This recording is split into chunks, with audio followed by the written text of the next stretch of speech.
Bonjour et bienvenue dans ce nouveau numéro de l'image à la clé spécial carême. L'évangile de ce dimanche est celui du Fils prodigue.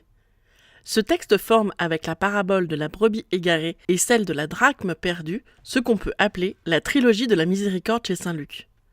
Dans la représentation classique du texte, telle qu'elle a été peinte par Rembrandt par exemple, les peintres se concentrent sur le Père, celui qui accueille un fils au fond de sa fragilité. En général, les artistes portent leur attention sur le seul moment du retour du fils prodigue. Mais parfois, ils développent l'extraordinaire narrativité de cette parabole qui nous entraîne dans les pas du plus jeune des fils. De la taverne où il perd son héritage à la bauge des cochons, jusqu'au festin lors des retrouvailles.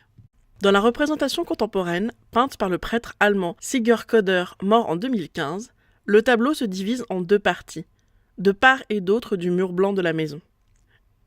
Les artistes se focalisent en général sur la relation entre le père et son fils cadet, celui qui revient après des années d'errance. Mais le père Köder peint un père et ses deux fils. Les deux frères sont habillés de la même façon, avec la même veste bleue. Ils sont presque la même personne. Seule la besace blanche des penaillés et la bouteille signalent qu'un de ses frères s'est perdu. Le frère aîné observe la scène du coin de l'œil, la main tordue par l'envie. Il semble bien hautain, lui qui était si sûr d'avoir fait le bien, d'avoir choisi la bonne voie.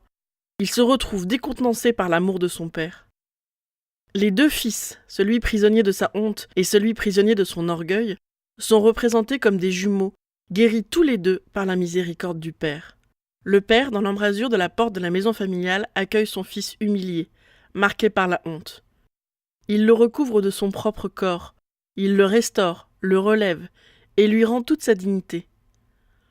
L'orange des vêtements du père réchauffe à la fois la composition et le cœur de son fils. Il est la source de la lumière dans ce tableau et dans nos vies.